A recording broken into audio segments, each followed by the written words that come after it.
Oke, selamat datang di channel saya DH Herdiana. Kali ini kita bakal analisa Akra buat ditradingkan besok ya. Sebelumnya disclaimer dulu, di sini tidak ada ajakan untuk membeli. Nah, di sini saya tadi masuk Akra di kisaran 3.360. Tadi di Telegram sempat diingatkan kalau kita mau beli Akra itu kita beli di pucuk ya, tapi kalian masih tetap mau ikut, ya udahlah. Kita bakal siapin trading plan-nya di sini.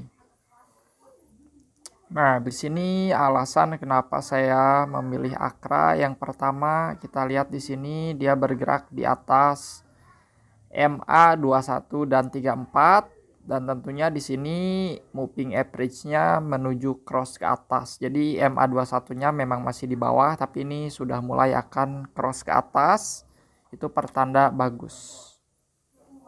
Kalau kita lihat dari volumenya, ini volumenya cukup bagus juga dan banyak diborong asing ya.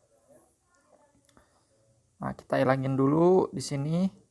Dari stokastiknya sudah mengarah ke atas, tapi sayangnya stokastiknya sudah terlalu atas, jadi ini resikonya lumayan lah.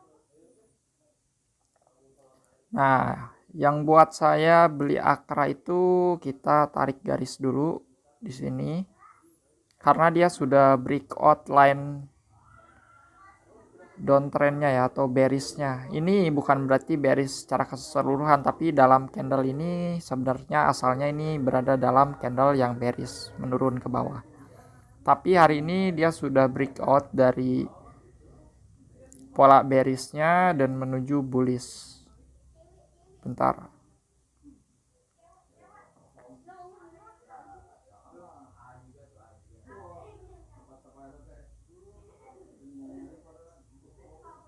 Kita tarik garis, agak susah ya. Tar kita tarik garis dulu. Nah, dari sini ke bawah sini. Seperti ini guys. Nah, ini asalnya si Akra ini bergerak dalam konsolidasi downtrend atau bearish secara time frame kecil ya. Kalau secara keseluruhannya sih ini dalam fase bullish ya. Kalau kita lihat seperti ini masih bullish nih. Tapi kalau kita lihat dengan mode dekat seperti ini merupakan mode bearish. Nih. Nah, sekarang si Akra itu sudah keluar dari fase bearishnya ya, menuju ke fase bullish guys. Secara time frame kecil saya ingetin ya, karena keseluruhan time frame-nya ini sebenarnya bullish.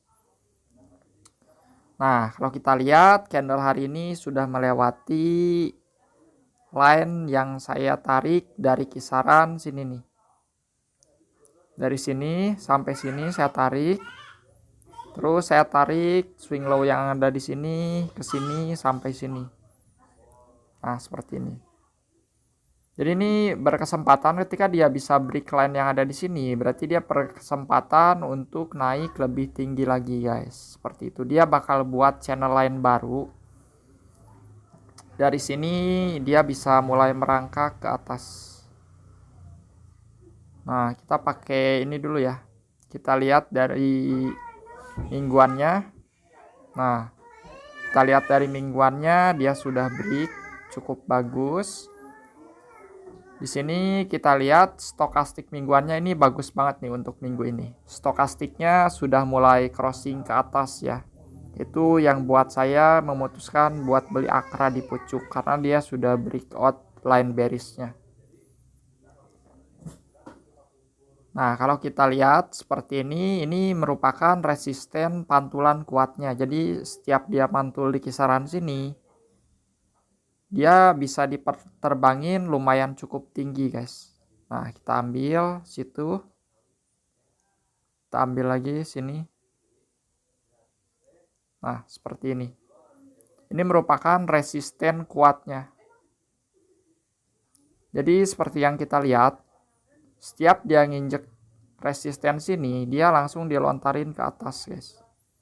Dia nginjek sini, dia dilontarin, walaupun di candle ini setelah dilontarin ke atas dia langsung turun lagi. Tapi yang jelas kita bisa memanfaatkan itu buat copet-copet. Ini time frame mingguan ya. Jadi candle per satu candle ini adalah candle 1 minggu nih. Ini selama 1 minggu berarti dia naik terus. Nah, kita pindah ke hariannya. Kita lihat di sini. Nah, kalau kita lihat candle hari ini sudah berada tepat di atas resisten kuatnya ya. Seperti yang tadi kita lihat, setiap dia mantul di kisaran sini, dia diterbangin lumayan cukup tinggi. Berarti di situ kita punya kesempatan yang cukup bagus buat tradingin AKRA ini, guys. Nah, target poinnya kita bisa menggunakan Fibonacci di sini sampai bawah sini nih. Jadi Fibonacci-nya saya tarik dari swing high yang ada di sini ke swing low yang ada di sini. Nah, kita lihat berarti target terdekatnya ada di kisaran 3420 sampai 3600. Itu lumayan banget. Kita tandain dulu di sini. 3420 sampai 3600. Target terdekatnya di 3420, target jauhnya di 3600. Kalau kalian tanya soal IHSG, analisanya masih seperti kemarin-kemarin, masih dalam kondisi rawan dan mungkin berpotensi HNS ya, atau head and shoulder. Nah, seperti ini ya targetnya. Terus semisal ini gagal break ke atas, stop lossnya di mana bang? Kalau stop loss itu bebas terserah kalian, tapi yang jelas saya bakal taruh stop lossnya 1 tick di bawah sini. Karena kalau dia turun melewati resisten kuat yang ada di sini, ada kemungkinan dia jatuhnya lumayan jauh. Jatuhnya bisa ke line yang ada di sini nih. Jadi saya bakal pasang stop loss ketat di bawah 3290. Berarti saya bakal pasang stop loss di 3280. Kita tandain 3280, saya udah harus keluar stop loss ketat ya. 3280, sorry 3210. 3210. 1 tick di bawah resistennya ya, 1 tick di bawah resistennya. Jadi resistennya itu ada di kisaran 3220 dan saya pasang stop loss 1 tick di bawahnya yaitu 3210. Karena kalau dia sampai turun lagi ke kisaran 3210, dia bisa diturunin sampai sini cukup jauh. Polanya seperti ini kurang lebih ya. Nih, kan ini polanya seperti ini guys, pola penurunannya. Nah, seperti itu. Lumayan ngeri kan? Kalau misalkan kita dibawa turun nih sampai garis line situ, berarti ada potensi dia turun sampai 2600, lumayan sakit. Jadi saya bakal pasang stop loss ketat di 3210 untuk mengurangi resiko kerugian semisal dia gagal naik ke atas. Tapi kalau dilihat dari candle, ini candlenya lumayan cukup mendukung untuk membawa dia terbang lebih tinggi lagi ya, atau naik lebih tinggi lagi ya, minimal dia bisa sampai kisaran 3420 lah. Kalau ke 3600 itu hoki sih. Jangan lupa perhatikan bid offernya juga ya nanti ya. Oke, konten kali ini cukup segitu aja. Kita menggunakan analisa yang cukup simple. Semoga besok kita bisa profit dan IHSG-nya masih bisa ngegas ke atas. Semoga aja ya. Saya berharap IHSG sentuh dulu 6.200 biar kita cuan dulu. Setelah itu mau jatuh pun nggak masalah.